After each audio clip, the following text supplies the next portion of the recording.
السلام علیکم ګرانو ملګرو راځئ د تاسو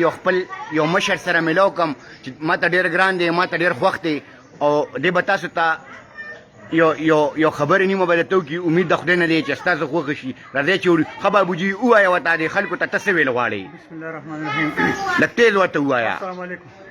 نن د جمعې ورځ ده او ما خپل هم ځان صفا کړی جامې مې چولې دي او تاول هم پکار دی چې د جمعې په ورځ باندې سهار ولامبئ پاکې ځان مې واچوئ د جمعې ډېره بختوره ورځ ده او دا لمانځه په ځان تیاری هر لمونځ مطلب دی چې د انسان باندې فرض دی کوئی کم سړی چې په ځوانۍ کې لمونځ وکړي نو الله پاک د هغه مخکې لمونځونه د نابالغه او د بوډاوالي لمونځونه د الله پاک حساب کتاب کوي دا ولې یو شان حساب کتاب وکړي په ځوانۍ کې لمونځ چې کوم دی دا ډېر بهترین لمونځ دی د دو رکوع سجده قیام ردا سره برابر وي ځکه چې دا نابالغه لمونځونه هم ګډوډي او د بوډا سړي لمونځونه ګډوډي په ځوانۍ کې لمونځ وشي الله پاک د هغې ډېر حساب کتاب یو شان ورکوي الله خو ټول غفور رحیم دی کوشش کوئ چې تاسو مزه دې الله په لار کې وختونه لګوئ چې روزه لګوئ څنګه وایي که نه کوئی د تبلیغ فضیلت زیات دی او په تبلیغ کې الله تاسې روزه خوښه ده او په دنیا مالدار ډېر دي او په مالدارو کې الله ته عجزي خوښه ده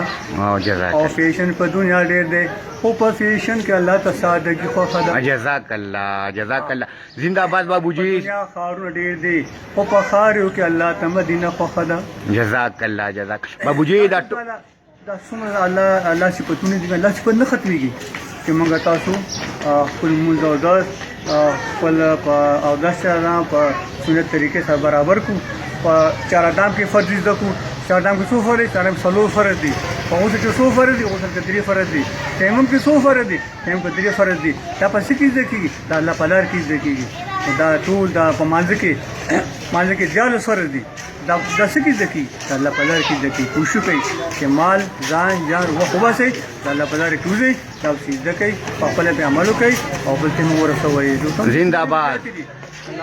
عالم کامیاب کا عالم د غمونو او د نشونو لا په امن کا امين امين امين دا مشران ډېر عزت کوي دا موسلار دا مشر سړي احسن سلام کوي هر کال کې بسم الله سره کوي چې به سفر ویلي دي کوم سره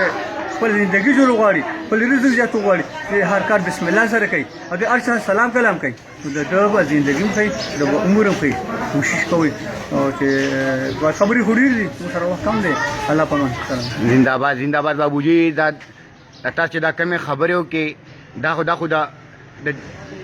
دین خبرې دي او دا په خلکو باندې خوږی لګي او دا د ټولې دنیا سره شیر کول غواړم نه ځان کامیابول غواړم نه ځان په خلکو سبسکرایب کول غواړم خدا مې میشن دی او ان شاء الله د دې نه په خو موضوع باندې د ملګرو سره ملاویږو ان شاء الله ملګرو دا ګوره د دې نه خون والے او مدد نه والے او دا خلکو سره شیر کې زنده باد والسلام